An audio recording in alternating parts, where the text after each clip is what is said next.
નમસ્કાર વિદ્યાર્થી મિત્રો, કેમ છો બધા? આશા રાખું છું કે બધા મજામાં હશે. તમે જાણો છો એ રીતે કે હું Sahil Jivani Vet Digital Education સાથે જોડાઈને તમને ધોરણ 7 એમાં પણ અંગ્રેજી અને એમાં પણ બદલાયેલા નવા પુસ્તક સાથે અંગ્રેજી વિષય ભણાવી રહ્યો છું. અને આ અંગ્રેજી વિષયની અંદર આપણે હવે ભણી રહ્યા છીએ ચેપ્ટર 2. જેમ આની પહેલાના વિડીયોની અંદર મેં તમને જણાવ્યું હતું કે તમે ગુજરાતમાં ક્યાંથી છો અને તમારા ગુજરાતમાં તમે જ્યાંથી છો ત્યાંનો કયો મેળો પ્રખ્યાત છે એની મને કોમેન્ટ કરજો. એ કોમેન્ટ એટલે કરાવતો હતો કેમ કે અમે હવે આ મેળા વિશે તમને ભણાવવા જઈ રહ્યા છીએ.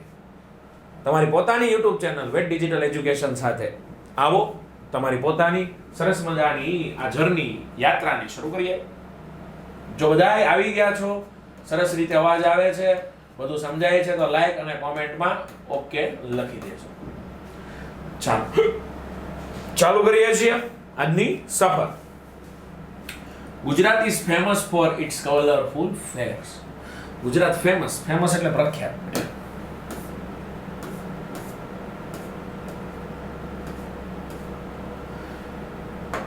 ફેમસ એટલે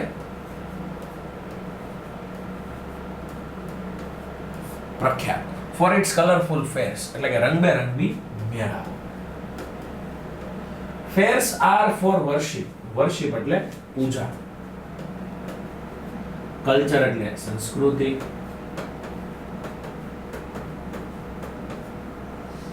ટ્રેડિશન એટલે પરંપરા. ટુગેધરનેસ એટલે એકતા.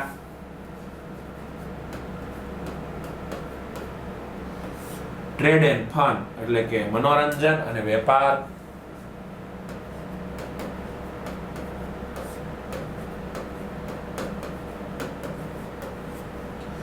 ચાલો, તો ગુજરાત તેના રંગબેરંગી મેળાઓ માટે પ્રખ્યાત છે. ફેર્સ આર ફોર વર્શિપ એટલે કે મેળાઓ પૂજા અર્ચના. કલ્ચર એટલે સંસ્કૃતિ. ટ્રેડિશન એટલે પરંપરા. ટુગેધરનેસ એટલે એકતા. ટ્રેડ એટલે વેપાર અને ફન એટલે મનોરંજન માટે હોય છે. હવે એવા મેળાઓ વિશે ભણવું છે. પહેલો છે વૌઠાનો મેળો. કોનો મેળો?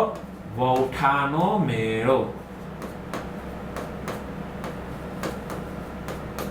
જો બેટા, વૌઠાના મેળાની થોડીક તમને ટૂંકમાં માહિતી આપી દઉં. વૌઠાનો મેળો અમદાવાદ છે. અમદાવાદ પાસે ધોળકા નામનું એક ગામ છે અને ધોળકા પાસે ભરાય છે. આ મેળા ગધેડા માટે જાણીતા છે. કોના માટે? ગધેડા. આ મેળાના ગધેડા બહુ જાણીતા છે અને કાર્તિકી પૂર્ણિમાના દિવસે ભરાય છે.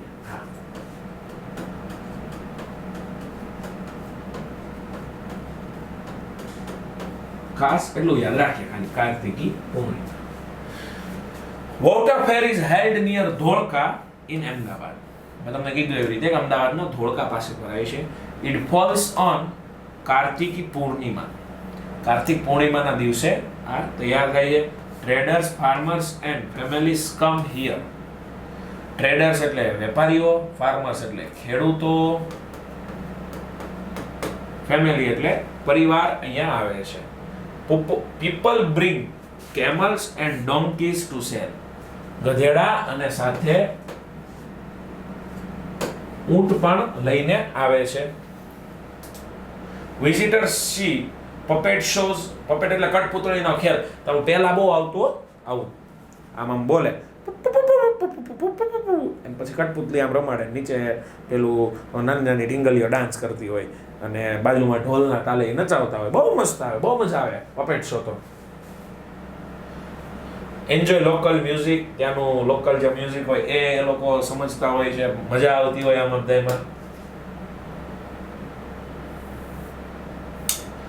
ઈટ ટેસ્ટી ફૂડ. અને ખાવાની તો મેળો હોય એટલે ખીચું હોય ને ભૂંગળા બટેટા હોય ને કંઈક પાણીપુરી હોય ને કંઈક સરસ મજાની સેન્ડવિચ મળતી હોય ને સમોસા ને વડાપાવ, દાબેલ. આહા, ચાલો, આવું સરસ મજાની આઈટમ હોય. અને અમને છે ને ઘણા બધા લોકોની કોમેન્ટ્સ બહુ આવી હતી હમણાં કે બહુ મજા આવે ભણવાની, મજા બહુ આવે છે. પણ જો આખું સંપૂર્ણ અભ્યાસક્રમ જોતો હોય તો ભણવું બહુ છે ને તમારી પાસે જ ભણવું છે, બહુ મજા આવે છે. સંપૂર્ણ અભ્યાસક્રમ જોતો છે ધોરણ 7 વિષય અંગ્રેજી નવા અભ્યાસક્રમ અનુસારનું જો કાંઈ જોઈતું હોય તો એ તમને મળી જશે વન એન્ડ ઓનલી એકમાત્ર પ્લે સ્ટોરની એપ્લિકેશન વ્હાઇટ ડિજિટલ એજ્યુકેશન, જેની ઉપર પૂરેપૂરા 5 લાખ લોકોનો વિશ્વાસ છે. તમે કોની રાહ જોવો? તાત્કાલિક ઇન્સ્ટોલ કરો. ઓપન કરશો એટલે તરત તમને કહેશે કે નાખો મોબાઈલ નંબર 98 મોડું 98 નથી 99.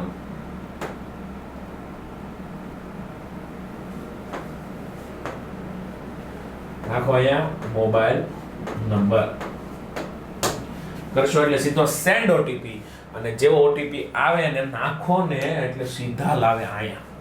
ક્યાં લાવે? અહીંયા. અને એની અંદર આ પેડ કોર્સ નામનું ટેપ, આની ઉપર ટેપ એટલે દબાવો એટલે તરત તમને આવું દેખાય. આની અંદરથી તમારે તમારા ધોરણ 7 ને સિલેક્ટ કરો અને તમને મળી જશે ત્યાં આગળ બધા વિષયના પેડ કોર્સ. આ ઉપરાંત જો તમારે ધોરણ 3 થી 12 ના બીજા પણ વિડિયોઝ જોતા છે અન્ય વિષયના અથવા તો તમામ કોઈ પણ ધોરણના, તો તમે જઈ શકો છો આ ટેબ ઉપર. અહીંયા આગળ ક્લિક કરશો એટલે તમને તાત્કાલિક ખુદાવીને લાવશે અહીંયા. અને આ જે આઈટમ છે, આ જે વસ્તુ છે એની અંદર તમામ YouTube વિડિયોની લિંક તમને મળી જશે. આશા રાખું છું સમજાણું છે ને તમે બધાએ તાત્કાલિક એપ્લિકેશન ડાઉનલોડ કરી લીધી હશે મોટા ઉપાડે. અને આપણે જોઈએ છીએ ઓઠાનો મેળો.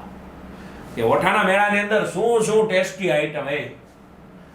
વડાપાવ, દાબેલી, પાણીપુરી, ભૂંગળા બટેટા, ખીચું ને ભાઈ. The fair is for trade also for meeting people. It is one of the biggest animal fair in Gujarat. કે ગુજરાતમાં ભરાતો એક સૌથી મોટો પ્રાણીજન્ય મેળો છે ઓઠાનો મેળો. અમદાવાદના ધોળકા પાસે ભરાય છે. આપણે જોયું એ રીતે તે કાર્તિકી પૂર્ણિમા એટલે કાર્તકી પૂનમના દિવસે યોજાય છે. અહીં વેપારી આવે, ખેડૂતો આવે, પરિવાર આવે, લોકો વેચવા માટે ઊંટ અને ગધેડા સાથે લાવે. મુલાકાતીઓ કઠપૂતળીના શો જુએ, સ્થાનિક સંગીતની મજા માણે અને સ્વાદિષ્ટ ખોરાક ખાય. આ મેળો વેપાર માટે અને લોકોના મળવા માટે પણ છે.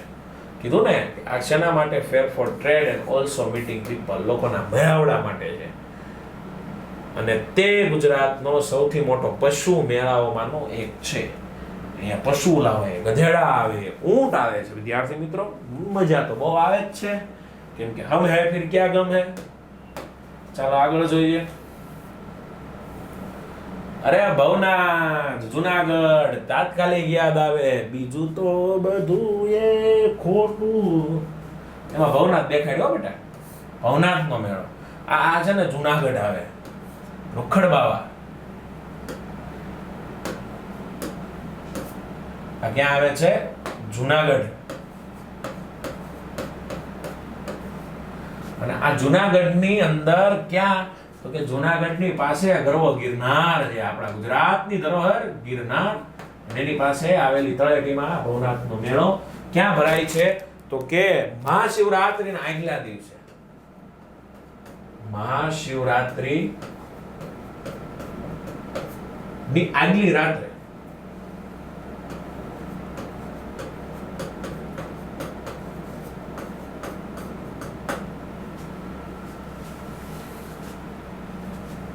અને પછીના કેટલા? પછીના 5 દિવસ સુધી આ મેળો ચાલુ રહે, કન્ટિન્યુ. બરાબર. આની અંદર ઘણા બધા સાધુ સંતો આવે છે અને અહીંયા ખૂબ મજાનો મેળો જામે છે. બધા લોકો અહીંયા આવે અને ભગવાન શિવની પૂજા કરે છે. ભગવાન શિવના પૂજા કરનાર, પૂજા અર્ચના કરનાર લોકો બધા અહીંયા ભાગ લે છે અને શિવ ભગવાનની પૂજા ભવનાથ મહાદેવના મંદિરની અંદર કરવામાં આવે છે. ખૂબ જબરદસ્ત મેળો છે. અને જ્યારે ભગવાન શિવજી સૌથી પ્રથમ આપણે જ્યારે ચેપ્ટર શરૂ કર્યું ત્યારે ગરવા ગણપતિને યાદ કર્યા અને ત્યારબાદ હવે આપણે શિવજીને યાદ કરવાના છીએ. સાથે સાથે અંગ્રેજી તો છે જ, શીખતા શીખતા સાથે સાથે આપણે આપણા ગુજરાતની સંસ્કૃતિ અને ધરોહરની સરસ મજાની સુગંધ લઈ રહ્યા છીએ. વિદ્યાર્થી મિત્રો, મજા આવે છે તો લાઈકનું બટન દબાવવાનું ભૂલતા નહીં. કે સાહિલ સર જે માહિતી આપે છે એટલી સરસ મજાની માહિતી બીજે ક્યાંય મળે નહીં. વેટ ડિજિટલ એજ્યુકેશન સિવાય મળવી પણ ઘણી મુશ્કેલ થઈ જાય. સરસ મજાની માહિતી માટે એકવાર જોરદાર લાઈક થઈ જાય, સબસ્ક્રાઇબ ન કર્યું હોય થઈ જાય. Bhavnath fair is held at Girnar hills near Junagadh. ક્યાં કીધું? ગિરનાર પર્વતની પાસે જુનાગઢની અંદર. From one night before Mahashivratri, કે મહાશિવરાત્રીની પહેલાની એક રાત થી પછી નેક્સ્ટ 5 ડેઝ એટલે પછીના 5 દિવસો સુધી આ મેળો ભરાય છે. મેની સેન્ટ્સ એટલે કે સંતો, સાધુઓ અને ડિવોટીઝ ઓફ ગોડ શિવ. ડિવોટીઝ એટલે ભક્ત અથવા તો સમર્પિત જે હોય ને, ભગવાન શિવને જે લોકો સમર્પિત છે એવા લોકો અહીંયા આવે છે.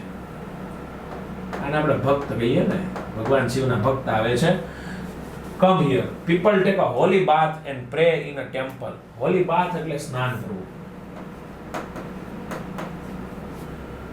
લગભગ અહીંયા દામોદર કુંડ છે, કોઈ યાદ નથી, જોઈ લેશો.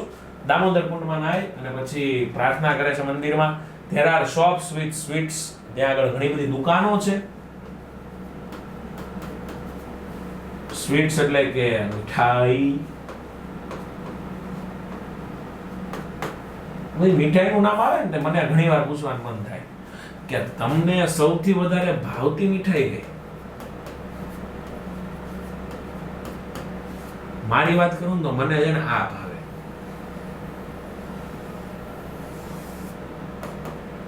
જલેબી. મને જલેબી ભાવે. તમને જે ભાવતું હોય કદાચ જરા કોમેન્ટ કરજો, ખબર પડે ને મારી જેવું ઘટનું કોણ કોણ છે. અહીંયા ખાવાની વાતો નહીં, ભણાવી લઈએ અને ભણી લઈએ અને ભૂખ લાગી જાય. બરાબર, ચાલો. ક્લોથ્સ એટલે કપડા. મ્યુઝિક આઇટમ્સ એટલે સંગીતના સાધનો. The fair is for worshiping. Worshiping એટલે પૂજા અર્ચના of god Shiva and asking for blessing. આશીર્વાદ માંગીએ છીએ અને ભગવાન શિવની પૂજા કરીએ છીએ. Har Har Mahadev. Asking for blessing. It shows the spiritual faith of Indian people. Spiritual faith એટલે કે ભગવાન ઉપરની શ્રદ્ધાનું એક, ભારતની શ્રદ્ધાનું એક પ્રતીક છે. ભાષાંતર નીચે આપ્યું છે. થોડુંક તમને એમ લાગશે કે સાહેબ ઉપર ગુજરાતી નીચે ભાષાંતર, પણ એવું નથી. આ ભાષાંતર છે ને કે તમને આપવા કે બતાવવા કે યાદ રાખવા નથી, તમારી સરળતા માટે છે. બાકી હું વચ્ચે આપતો જ જાઉં છું. અંગ્રેજીનું ડાયરેક્ટ ગુજરાતી કરવું એવું જરૂરી નથી. જો તમને એમના અંગ્રેજી સમજાઈ જતું હોય ને તો ગુજરાતી કરવાની કોઈ જરૂર છે નહીં. પણ આ તમારી સુવિધા માટે આપણે અહીંયા તમને ભાષાંતર આપીએ છીએ. જોઈ લો કે ભાઈ ભવનાથનો મેળો જુનાગઢ નજીક ગિરનારની તળેટીમાં મહાશિવરાત્રીના એક રાત પહેલાથી શરૂ કરીને આગામી 5 દિવસ સુધી યોજાય છે. અહીં ભગવાન શિવના અસંખ્ય સંતો, સાધુઓ અને ભક્તો આવે છે. લોકો પવિત્ર સ્નાન કરે છે અને મંદિરમાં પ્રાર્થના કરે છે. ત્યાં મીઠાઈ, કપડાં અને સંગીતની વસ્તુઓની દુકાનો હોય છે. આ મેળો ભગવાન શિવની પૂજા કરવા અને આશીર્વાદ મેળવવા માટે હોય છે. તે ભારતીય લોકોની આધ્યાત્મિકતા અને શ્રદ્ધા દર્શાવે છે. બરાબર, તમારે જો જોવું હોય તો જોઈ લેજો, શબ્દ સાથે શબ્દ મેળવી લેજો. મજા આવતી હોય તો લાઈક કોમેન્ટ અવશ્ય કરી દેજો. અહીંથી વધારે મજા આવતી હોય તો આપણું જે યુટ્યુબ પરથી એપ્લિકેશન જે છે પેડ ડિજિટલ એજ્યુકેશન એ ડાઉનલોડ કરી લેજો. મજા જ આવે પછી એને શું હોય એમ. હા તો લ્યો, હાલો. પછી છે એક મેળો, શામળાજીનો મેળો. ભાઈ અરવલ્લીમાં શામળાજીનું મંદિર છે બેટા. ક્યાં? અરવલ્લીમાં શામળાજીનું મંદિર છે. કાર્તિક મહિના ને કારતક મહિનો છે સૌથી પહેલો હોય ને. કારતક મહિનામાં લોકો ગુજરાત અને રાજસ્થાનના લોકો અહીંયા અરવલ્લીમાં આવે અને ત્યાં છે ને શું આવે ખબર? બળદગાડું અને ઊંટગાડું લઈને આવે અને પછી મેળો ભરાય છે. અને આ છે ને ભગવાન વિષ્ણુની, હા અહીંયા ભગવાન વિષ્ણુની ઉપાસના થાય છે. વિષ્ણુ, ભગવાન વિષ્ણુની ઉપાસના થાય છે. એ મને ઇરેઝર આપો, ભૂલ થઈ ગઈ, વિષ્ણુ લખવામાં ડખો થઈ ગયો છે.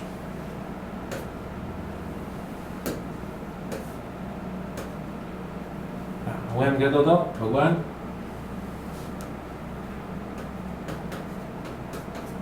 વિષ્ણુની ઉપાસના કરવામાં આવે છે. લોકો ક્યાં ને ક્યાં આવે તો કે ગુજરાત, અને રાજસ્થાન. બરાબર. અને બળદગાડું અને ઊંટગાડી લઈને આવે છે. Shamlaji fair is held at a Shamlaji temple in Aravalli. Held એટલે યોજાય છે.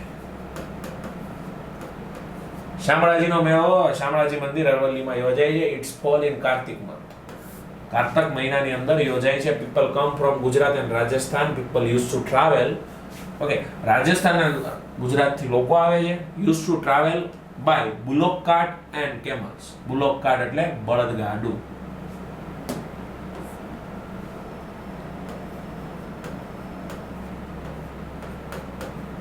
અને કેમલ એટલે ઊંટ.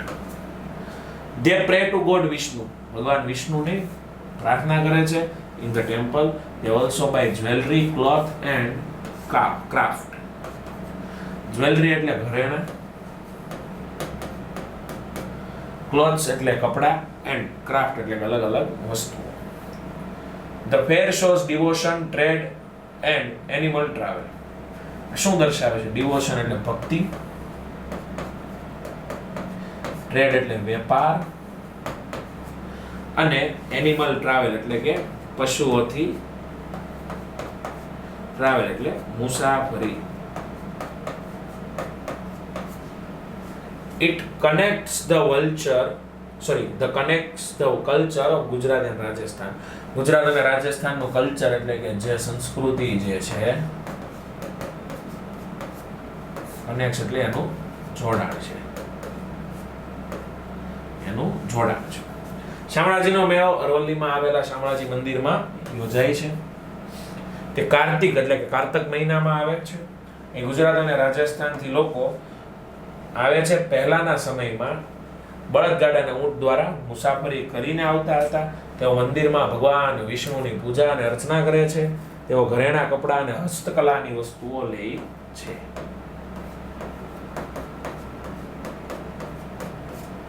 હસ્તકલાની વસ્તુઓ અહીંથી ખરીદે છે. આગળ જોઈ લઈએ ખાલી ભાષાંતર શું કહે છે. મેળો ભક્તિ, વેપાર અને પશુ આધારિત મુસાફરી દર્શાવે છે. તે ગુજરાત અને રાજસ્થાનની સંસ્કૃતિને જોડે છે. ગુજરાત રાજસ્થાનની સંસ્કૃતિને જોડતો મેળો એટલે સરસ મજાનો શામળાજીનો મેળો. ચાલો આગળ.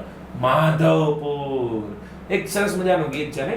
માધવપુરનો માંડવો ને જાદવ કુળની જાન. આમાં તમને સમજાઈ જવું પડે કે આ છે ને કઈક કૃષ્ણ ભગવાન સાથે કનેક્ટેડ હોવું પડે. કૃષ્ણ ભગવાન સાથે કનેક્ટેડ હોવું પડે.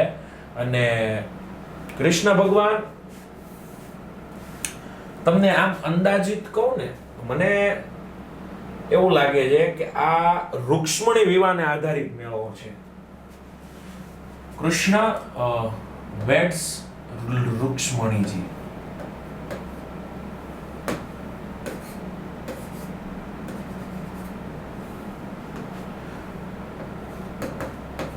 કૃષ્ણ ભગવાન અને જે રૂક્ષ્મણીજી છે,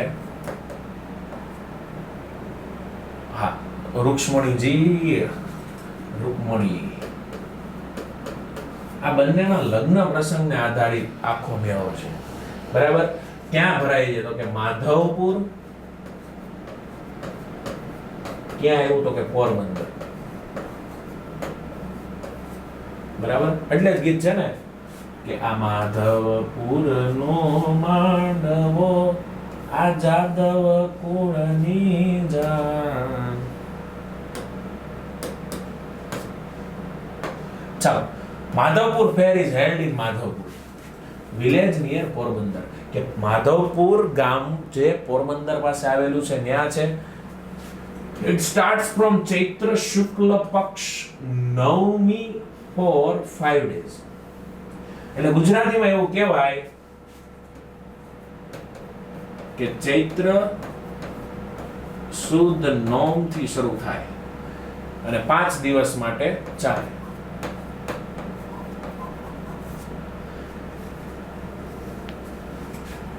Villagers and devotees of God Krishna take part in it. ગામના લોકો તો છે જ, વિલેજર એટલે ગામના લોકો તો છે જ, devotees એટલે ભક્તો. કોના ભક્તો? કૃષ્ણ ભગવાનના ભક્તો. જે છે એ આ મેળાની અંદર ભાગ લે છે. The fair celebrates the marriage of Krishna and Rukmini. ભગવાન શ્રી કૃષ્ણ અને રાણી શ્રી રૂક્ષ્મણી બંનેના લગ્નની ઉજવણી માધવપુરના મેળામાં થાય છે. Peoples do garba. અને કૃષ્ણ ભગવાન હોય ને તો રાસ રમ્યા વગર કોને ચાલે? તો સરસ મજાના ગરબા, સિંગ સોંગ, ગીતો ગાય, વિઝિટ કલરફુલ શોપ, અલગ અલગ રંગબેરંગી દુકાનોમાં જાય. One can by toys, snacks and clothes. રમકડા, નાસ્તો અને કપડા ખરીદી શકે. તો ફેર સ્પીડ્સ જોય and keep Krishna story alive. આ જે છે આનંદ ફેલાવે અને કૃષ્ણ ભગવાનની જે વાર્તા છે એને સજીવન રાખે છે.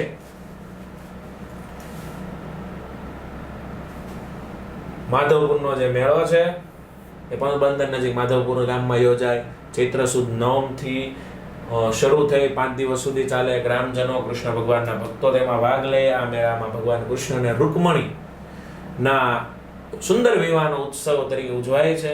લોકો ગરબા રમે છે, ગીતો ગાય છે, રંગબેરંગી દુકાનોની મુલાકાત લે. અહીં રમકડા, નાસ્તા, કપડા ખરીદી શકાય છે. આ મેળો આનંદ ફેલાવે છે અને કૃષ્ણની કથાને જીવંત રાખે છે. હવે discuss in class. You may use your mother tongue. માતૃભાષા વાપરવાની. માતૃભાષા વાપરે એટલે એમાં તો ક્યાં કઈ ઘટેશ છે. એટલે આપણે માતૃભાષા વાપરી. Ask your parents or grandfathers what was special about the fairs they went to when they were young. તમને પહેલા કીધું ગામડાનો મેળો જે છે અથવા તો જૂનો મેળો છે એની તો હું વાત કરવાની. મને મારા પપ્પા કહેતા કે અમે 1 રૂપિયા મેળો કરવા જતા. હું કહેતો ફેંકો જો 1 રૂપિયામાં કઈ થાય, 1 રૂપિયા મારી ચોકલેટ ન આવે. પણ જાતા 1 રૂપિયા મેળો કરતા. મેં મારા પપ્પાને પૂછ્યું હતું, તમે તમારા પપ્પાને પૂછવાનું ભૂલતા નહીં. અને મજા આવી ગઈ હોય તો તાત્કાલિક આપણો આ જે YouTube ની ચેનલ છે એને મોટા ઉપાડે લાઈક કરો. છેલ્લે સુધી રહ્યા છો અમને કોમેન્ટમાં જણાવો કે તમારો વિડીયો હતો એટલે આખો જોયો છે, ખોટું બોલતો જ નથી.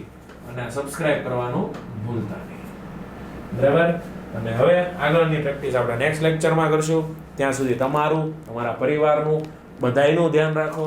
જય શ્રી કૃષ્ણ, જય હિન્દ, આવજો.